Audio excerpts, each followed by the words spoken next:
please? And they're both team captains.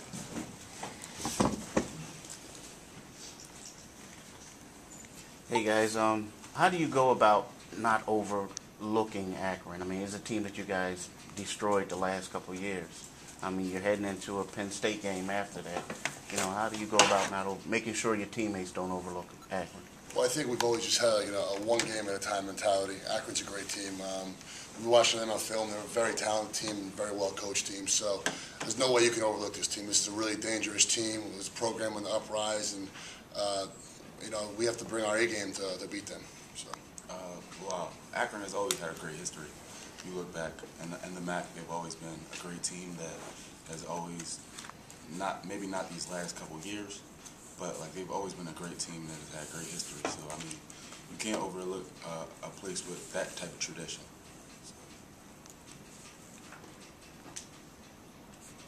Anyone else? Adrian, I think there were times last year where you said you were maybe pressing a little bit and trying too hard. Do you feel like you're back at that point now where you're just kind of getting after the quarterback and not thinking about anything else?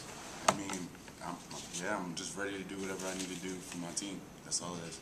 I feel as a team we've done really well the last game, and I hope we can do the same for this game.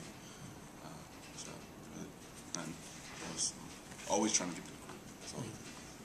For either one of you guys, did it feel good after the first couple of years of this just being a really tight game for you guys to just go out and just take care of business? You really didn't leave too much to the imagination. And, did it feel good to perform as well as you guys did in a situation where there could have been some mistakes because of a new staff and whatever? It looked like things went fairly smoothly. Yeah. Absolutely. I thought it was. I was really proud of the guys. I think we had only like 3 or 4 penalties, which is you think coming into a new system with new coaching staff, you might have a little sloppier game. But I think in the terms of being a crisp game, I thought we did a really good job with that. And a win's a win, but it's always nice to be able to kind of sit back at the end of the game and not press in the later minutes. But Villanova's a great team, and I think they're going to have a really good season. But I was just really happy to get a good win there.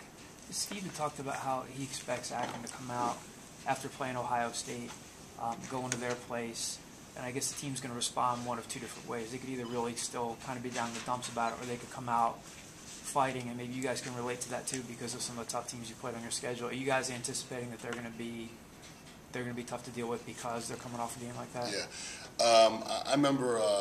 I think 2 years ago we lost to Villanova, and then we lost to Penn State. I felt like we got some good things done there in the second half. I can kind of compare that to Akron. They came off lost to Ohio State, but I'm sure they went back and watched the film and saw some of the good things they did. I think it will give them a little bit of confidence going into this next game. So I'm anticipating them bringing their A game, them coming as hard as they can and bringing everything they got and trying to beat us. So it's going to be a tough challenge for us.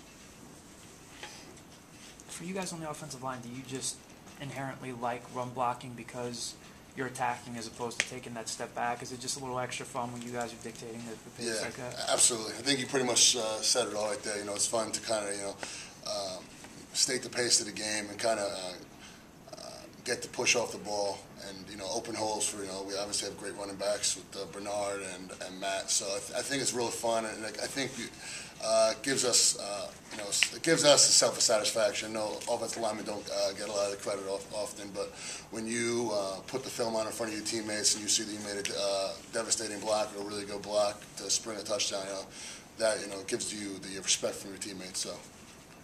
Adrian, what are your thoughts on guys like Blaise Capanego and Anthony Roby, some guys that really hadn't played a whole lot last year, and how they played Thursday and what that means for your defense with some of these new guys stepping on?